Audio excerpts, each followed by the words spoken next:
I'm just going to have to look in here. All right, so what we've got here is looking at the musculoskeletal system.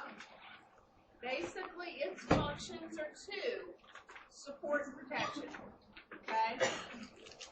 Basically, you have two subsystems, bones and joints, and then you have the skeletal muscles. The main function of the musculoskeletal system is just movement. Okay? Remembering gross movement may mean walking, swinging your arms, doing all sorts of things. But fine movement is like little tedious stuff, okay? Repairing a watch or finding that little tiny screw that fits in the side of your glasses and putting it back in, okay? So those are types of things that you need to look at. Typically what you will see is that people lose that fine, complex movement before they lose that gross movement, okay? And you need to assess for both. One of the things that you'll see with alterations in mobility is that often it makes them unable to perform their ADLs. That may be that they can no longer perform their job or their role in the family. And often it leads to a lot of frustration, it leads to a lot of embarrassment, and it can lead to a lot of financial difficulty because if they're no longer able to hold the job, then someone else has to be able to bring in some money. Now, the axial skeleton, basically they support the body structure, support soft tissue, they protect the vital organs. Remember, one of the things about the rib cage is that it protects the heart and the lungs from damage. It also gives the lungs a basis, because remember, lung tissue doesn't move. It only moves when the chest wall moves. So if you have some problems with chest wall movement, you're going to have patients that are going to have respiratory dysfunction because their chest wall is not adequately expanding and contracting. Axial skeleton basically is the rib, sternum, and vertebral column. The appendicular skeleton is the bones of the limbs, the shoulder girdle, and the pelvic girdle. Okay? Bones basically are two types of tissue: compact bone, which is very smooth, very dense, and then spongy bone. It's that trabecular network that is in the meshwork of the bone. Remember, spongy sections of our long bones and sternum, or flat bones like the sternum or the scapula or the hip, basically have what we call marrow, and that's where hematopoiesis or development of blood cells occurs, in those spongy sections of the long bones and the flat bones. Now, whenever you're looking at the skeleton, there are all sorts of different things: long bones, short bones, flat bones, irregular bones. Okay? Well, we've talked about long bones. What's important about long bones throughout our lifespan? Growth. They grow. It allows for growth. Okay? So remember that what you will see is that most of the growth occurs at that epiphyseal growth plate. And once those close, that bone is not going to get any longer. And usually with the closure of the epiphyseal growth plate, that person has maintained the height that they're going to get. What about these short bones, like the carpals and the metacarpals? What's important about those? They allow a lot of range of motion. They allow for a lot of range of motion. Okay? And they allow my brother to irritate me to death whenever he pops his nose. Okay? Because there's a little bit of a space between those. In the phalanges. Those of you who are the Bones fans, you know, the dancing phalanges.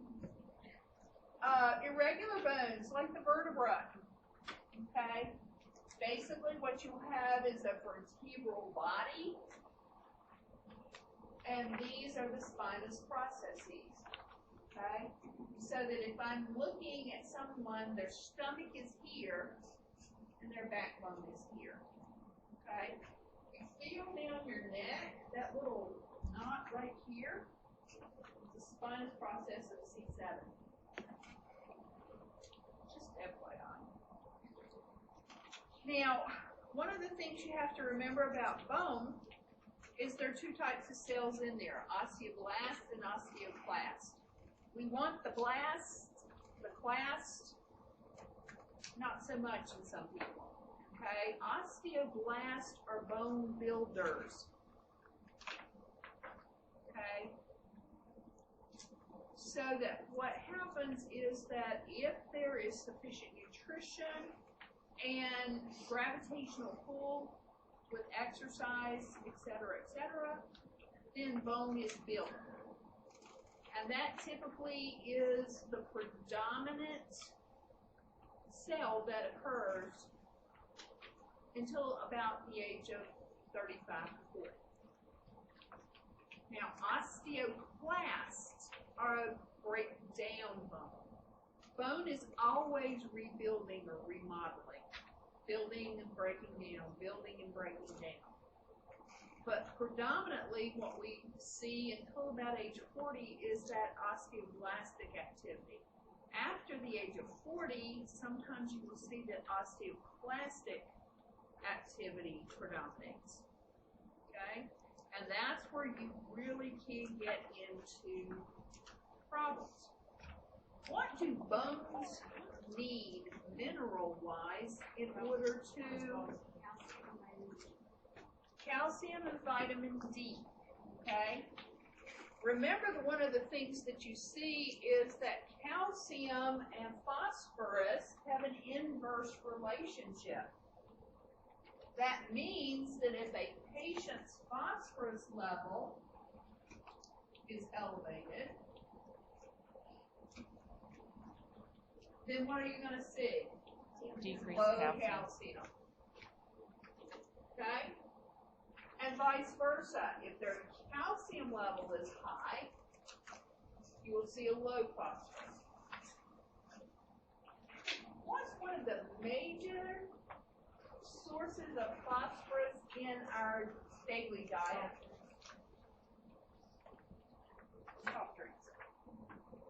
One of the things that you'll see is that with soft drinks, if you don't take adequate sources of calcium, you will develop low calcium and you will have bone loss.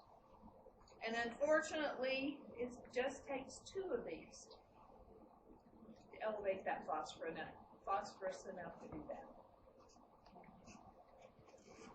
I take calcium. She drinks her piss.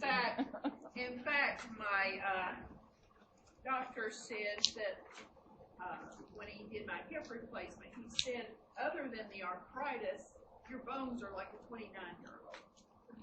And I said, well, that's because I don't drink milk or dairy, but I do take some calcium. So, but anyway, one of the things that you need to think about also is not only with that calcium and vitamin D, but there has to be a gravitational pull, okay, on those muscles. Weight bearing is what helps with that osteoblastic activity and building of that bone, okay? That's why whenever our astronauts are on that space station or go into orbit, usually that's not enough. 2 weeks is not enough.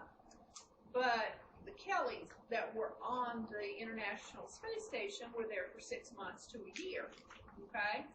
So that, with the loss of gravitation, basically contributed to bone loss. And that's one of the things that they're studying in our astronauts for future space travel, is how are we going to be able to prevent not only bone loss but muscle atrophy? Because again, the muscles have to have that gravitational pull in order to stay strong.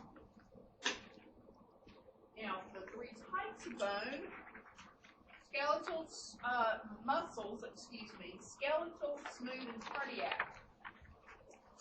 All right. Smooth and cardiac muscles are involuntary.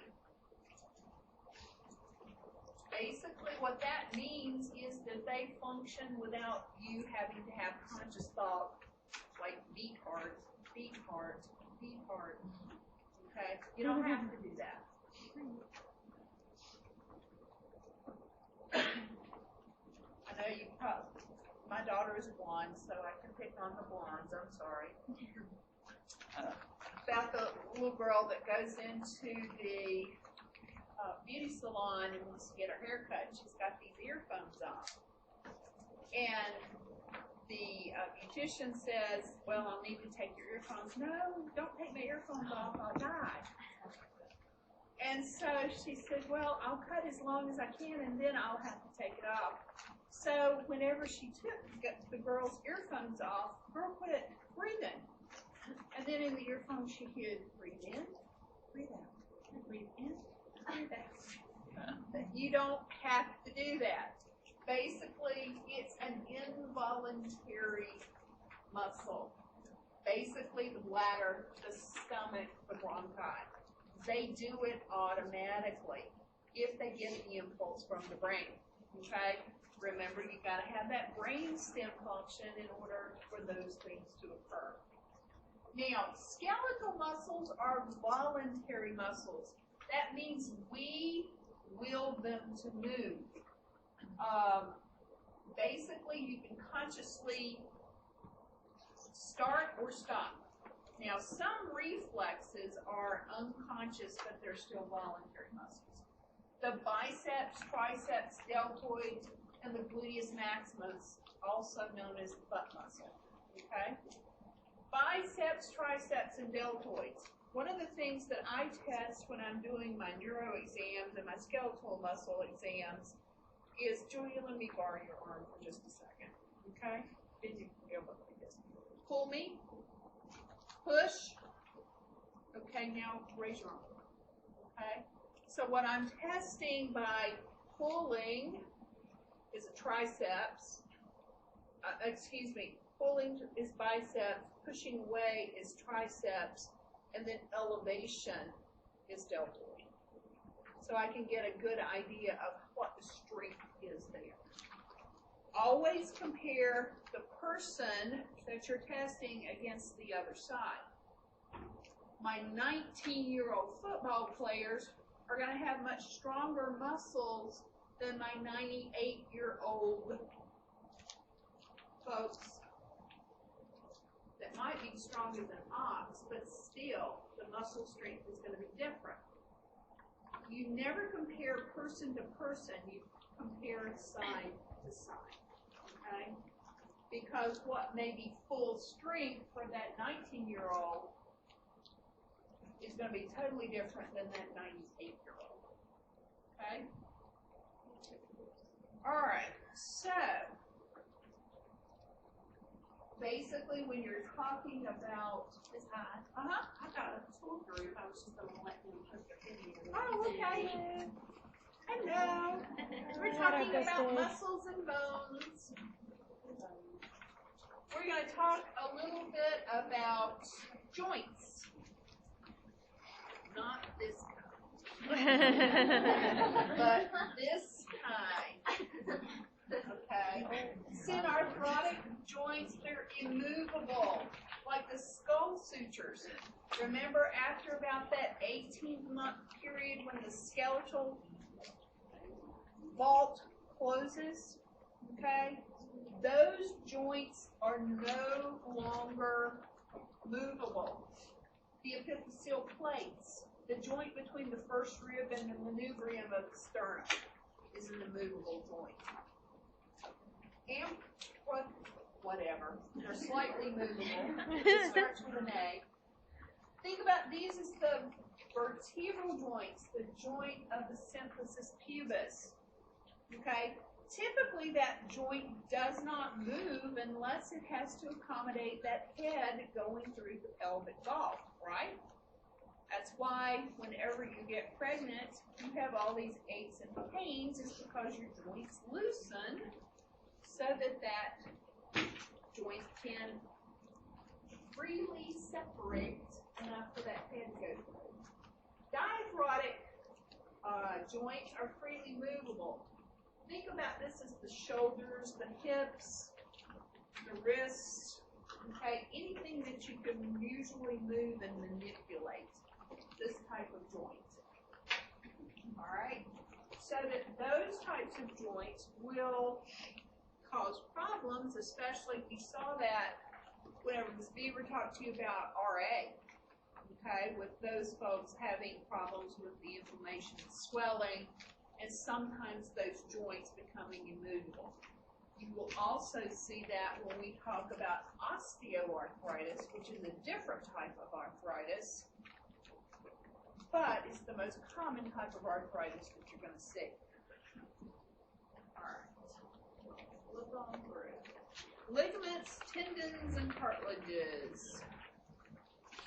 Just remember, a ligament, strong, dense, flexible, it binds a bone to a bone.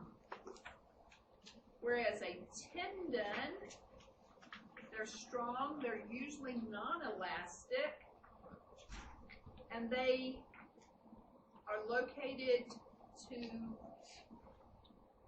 join the muscle to the bone. Okay? Basically, they allow an attachment that allows movement when that muscle contracts. Cartilage is gel-like supporting tissue. It's very strong, and it's able to support weight. Now, one of the things about cartilage is that as we age, it becomes less gel-like. And that's one of the reasons why we shrink as we age, is that nucleus pulposus, which is what the intervertebral disc is really called, it shrinks and we get shorter, okay? That's a normal part of aging. But whenever we talk about osteoporosis, you will see that can be accelerated because of that osteoporotic process, and actually the bone will shrink as well. When it's the intervertebral disc shrink, that's a normal part of aging. Okay? Alright, so some pediatric differences, because we do want to make sure that you know the difference. Pediatrics at birth, those cranial bones have that little fibrous membrane. And as that child ages with normal development, what you will see is that fibrous membrane becomes bone. Now, some things can happen early, something called craniosynostosis, where that fibrous membrane becomes bone too early. And what happens is that those skull bones fuse, and you don't have room for that expanding brain in that cranial vault. Typically what they have to do is go in and cut and separate those skull bones to accommodate the child's brain growth. And often what you will see is that sometimes these children will have multiple surgeries. The most I've ever seen in one person is that they had 18 surgeries by the time they were 22 years old. Typically 6 to 7 surgeries is about the norm. because what you're going to see is that they have to accommodate that growing brain. Otherwise, what's going to happen is they're going to be developmentally delayed because of that brain not being able to grow, and it can cause increased intracranial pressure. Okay? The other thing that you will see is that with pediatrics, the long bones in children are more porous and they're less dense than those of adults. So if I were in an accident or a fall, who is more likely to break, an adult or a child?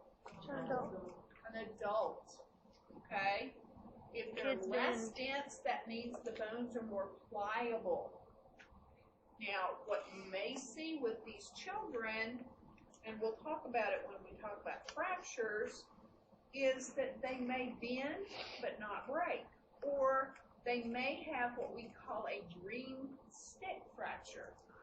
Now, if you've ever, I know if you grew up in the woods, or on a farm, or in the country, when Mama went and told you that you had to go get a switch, your own switch, did you pick one of the little whippy ones?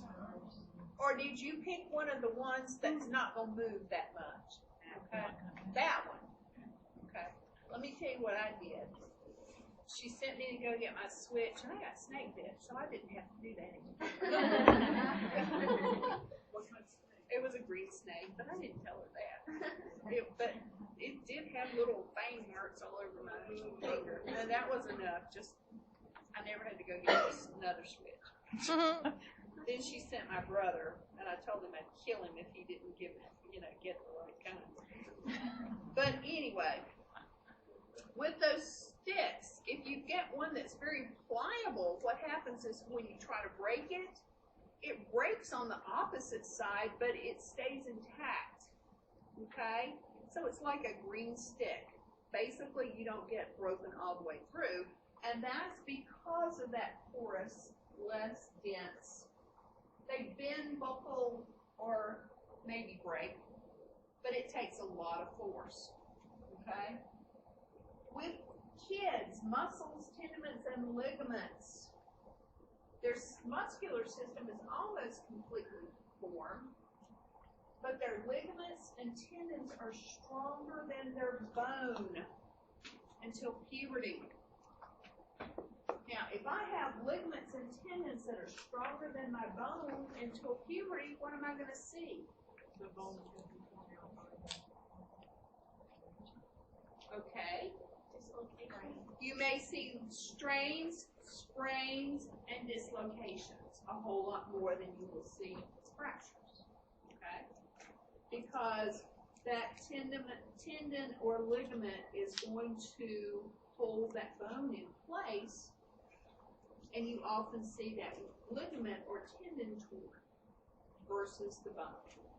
And also, as they grow, I'm assuming that the bones, because the ligaments aren't stretched like as they have growth spurts, they have a lot more pain or They have discomfort. a lot more pain. Yeah, that bone pain or growing pains. Growing pains, if it's constant, need to be checked out. Because, unfortunately, you will see a lot of pediatrics patients, especially in this puberty, hormone-ridden level, with development of bone cancer like an osteosarcoma. So, yeah, I would accept growing pains, but if it continues and gets worse, the pain gets worse, then it needs to be checked out by somebody else. All right, so pediatric differences, it does make a difference. Now let's talk about some changes related to normal aging. We see type 1 bone loss. That's menopausal bone loss. It's a rapid phase of bone loss that affects women in the first 5 to 10 years after menopause. And that can be either normal menopause or surgically induced menopause. Okay? rapid bone loss. Usually what you will see in that first 5 to 10 years, they will lose 1 to 2 centimeters a year. Type 2 bone loss is sentient bone loss. This means, sentient means old age. It's a slower phase, and it affects both sexes after midlife. Now, midlife may be 50, it may be 60. Just depends on how long the people in your family live. I'm 60, and I'm hoping I'm entering midlife right now. Because I hope to live to 120. And go out like my Aunt Lecta did. Got hit by a bus at age 101. Oh my Across God. the street. Jesus. No. Get in the mailbox. Go in the mailbox. Wow. I know that bus driver doing that. But anyway, as we age, our bones become stiff, weaker, and more brittle. Okay? You'll see a loss of 1 to 2 centimeters every 2 decades from about age 20. So you're already getting short to age 70. After about 70, you don't lose that much. So either you're short enough to not stand up, or it just slows down so much. Okay? One of the things that we're going to see, though, guys, is that as our population ages, right now the fastest growing section of our population is age 85 to 100. Has increased something like 20 to 25% in the last 10 years. So we're going to see a lot more changes related to normal aging.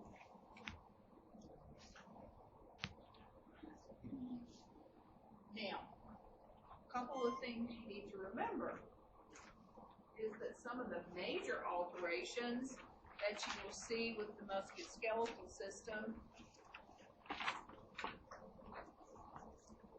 there are entire books about it. And in fact, if any of you decide to go to orthopedic school, so to speak, like work on ProSurge 2, how many of you have been on either Joint Camp or ProSurge 2?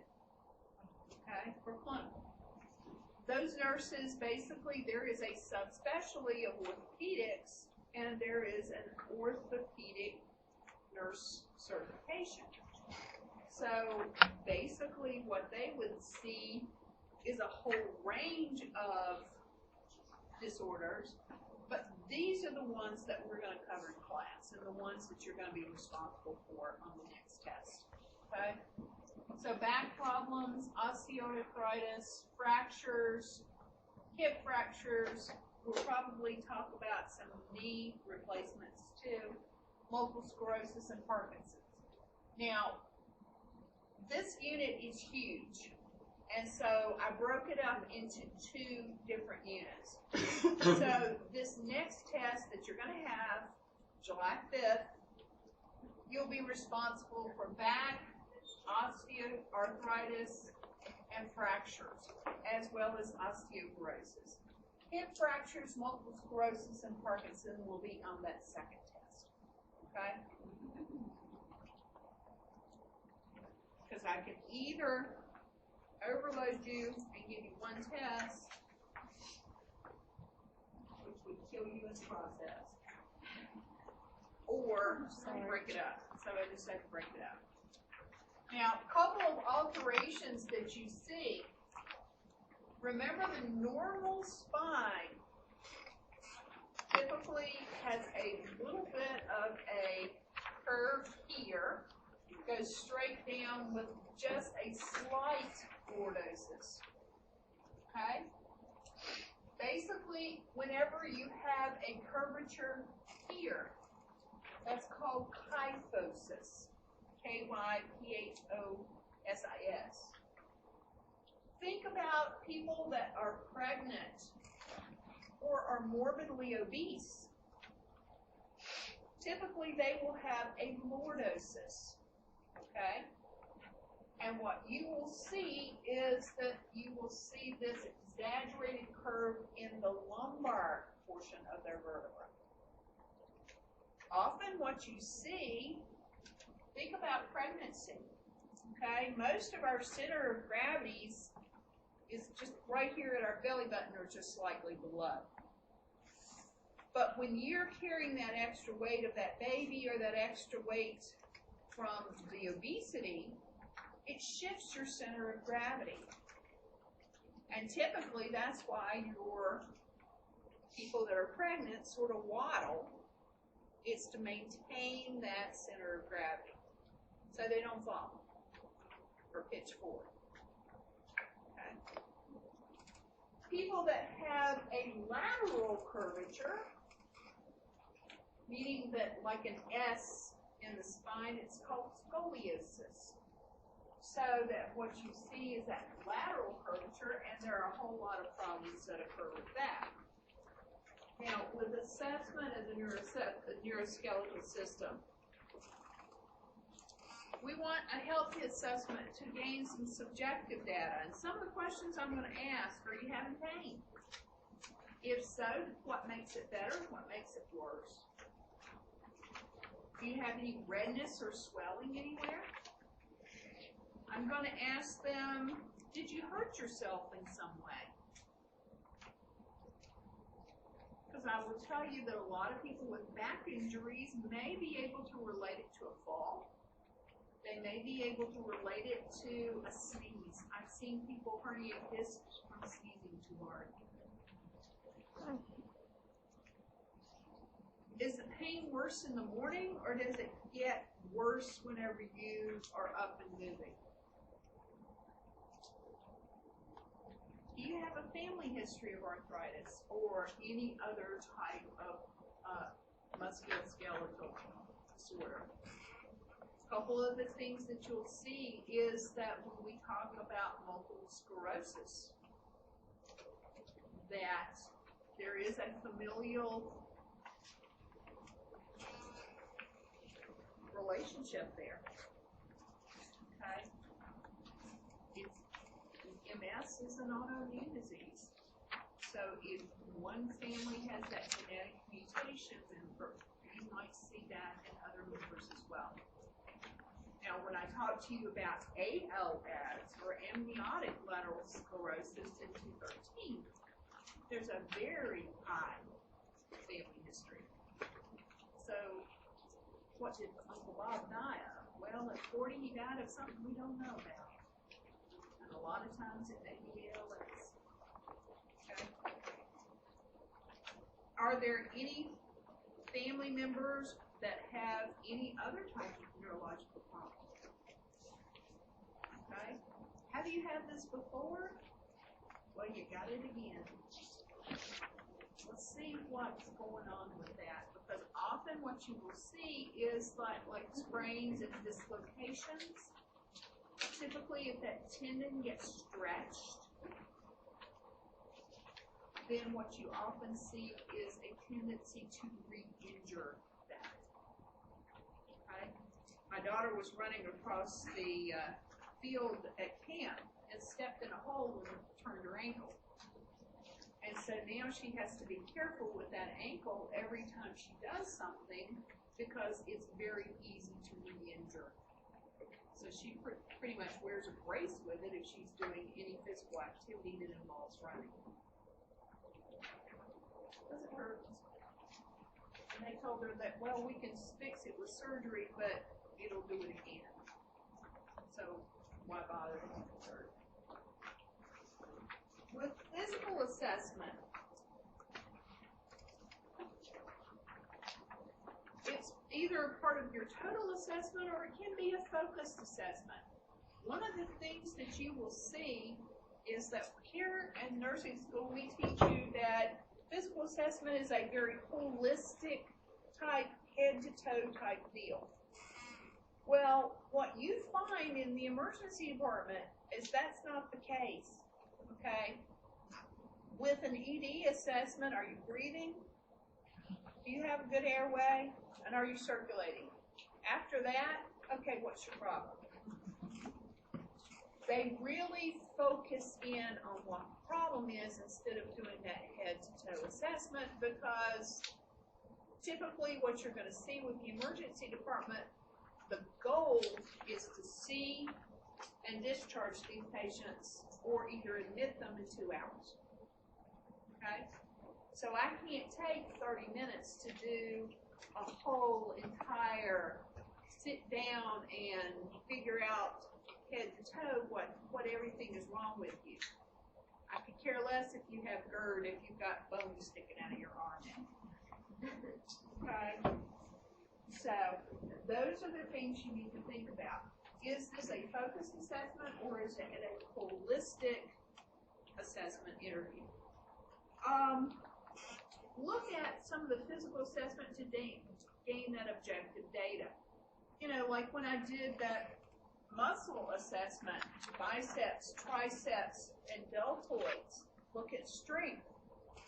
Because one of the things that you will see is not necessarily with bone, it doesn't decrease the pain, but it sure will decrease the effort that they put into, because if it moves and it hurts, are they going to be very cooperative with giving you the full strength? No. If it hurts, they're not going to do it. And unfortunately, what happens in this case is it's just like every other muscle. If you don't move it or use it, you lose it. Because muscles that are not utilized or atrophied will atrophy. If you don't exercise it, it decreases in strength. Now, some muscle atrophy is a normal phenomenon as we age. But there's still, did y'all want, yeah, I know you probably were studying or working. Steve Harvey had this thing on where, you know, where he does the little big shots. He had the elderly people on. And they had this 91-year-old gymnast that were doing handstands on parallel bars. And then they had this 81-year-old woman, one of the Belindas, that was on this pole, a like 50-foot pole, and she's swaying back and forth and doing all these things. I called my mom and said, Mom, you got a year to practice. Because she's 80. I said, this woman's 81. You should be able to do that. My mother can't even step on a ladder, let alone think about being on a 50-foot pole. She has this fear of heights. But anyway, if you continue to exercise and move it, then it's going to continue to maintain strength. But if you don't, then atrophy is going to be even worse than what we see with normal aging. Would go into the living room at my husband's mom's house, and there'd be 2 cans of green beans on the table, and I'd think, well, that's strange. So I put them back in the kitchen. And she came, where are my green beans? I said, well, I put them back in the kitchen. Those are my weights.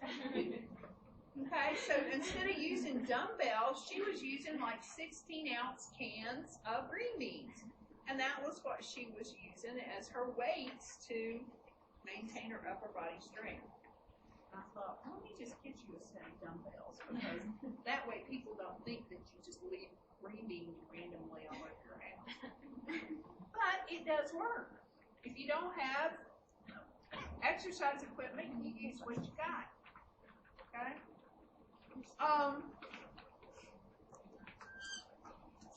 Where are we? It's assessment of gait and posture. One of the things you want to look at is have them walk if they're able to. What does their gait look like? And there are some gaits that will be fairly diagnostic for their disease process. Okay? In fact, my stroke patients that have had some paralysis, particularly those with foot drop, will have what we call a steppage gait, which means that they may walk, drag their foot, and it flops. Okay? Or my patients with Parkinson's, typically what you will see with those folks is a shuffle that gradually gets faster and faster and faster until either they run into the wall or they fall. See, those of you that remember Carol Burnett, remember Tim Conway's little old man. He would always do this, okay? And they would get faster and faster and faster, and he'd run into the wall. That's fairly typical of your Parkinson's patients. And what's so bad about that is that with Parkinson's patients, they don't swing their arms. The arms stay at the side. And what you often see is that then when they do fall, they can't brace because they don't have that ability.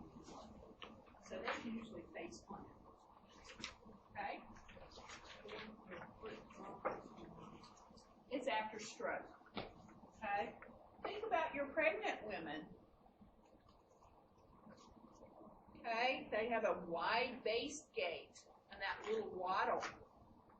Okay? Because they're trying to maintain their center of gravity.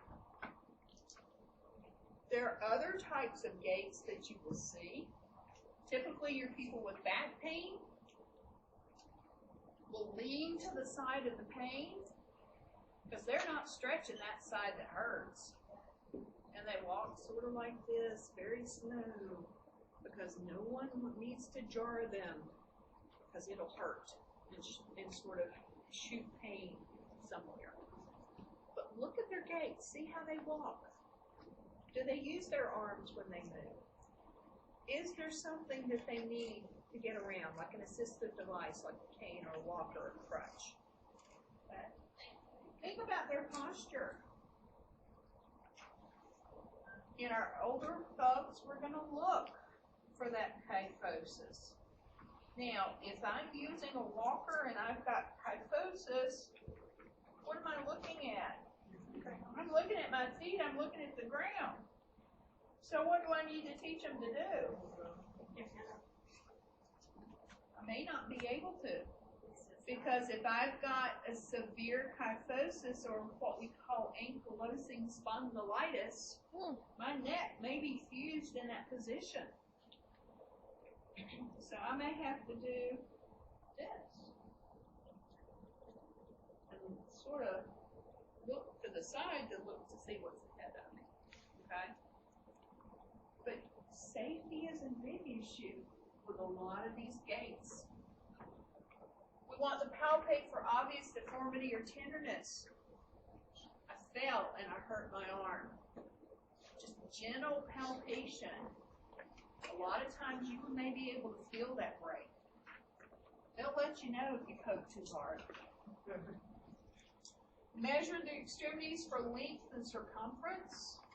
Well, one of the things that you'll see with hip fracture is the fractured side will often be longer.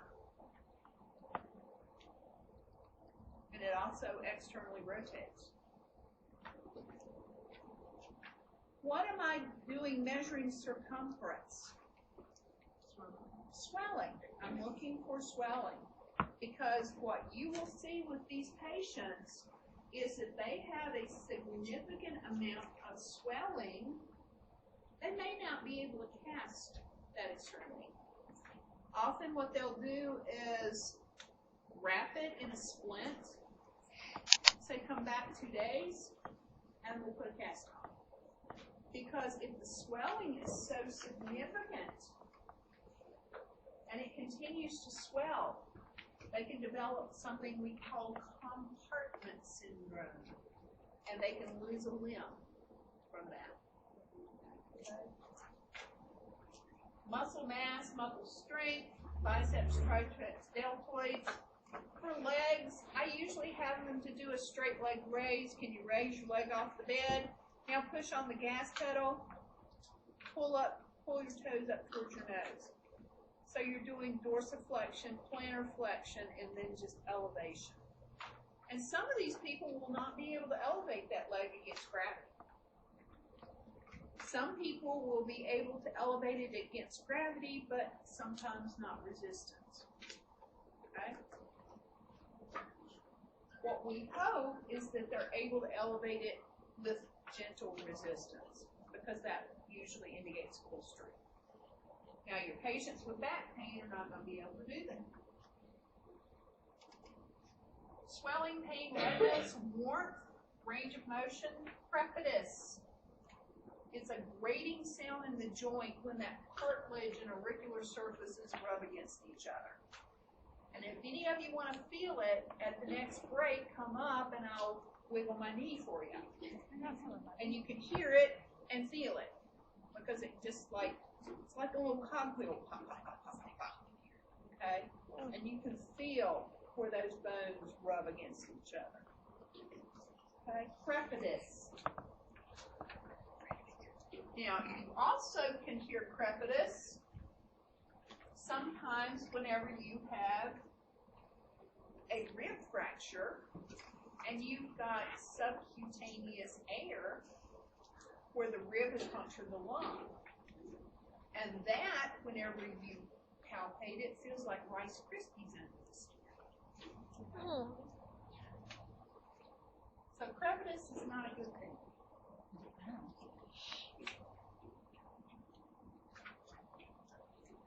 All right, so. Yep.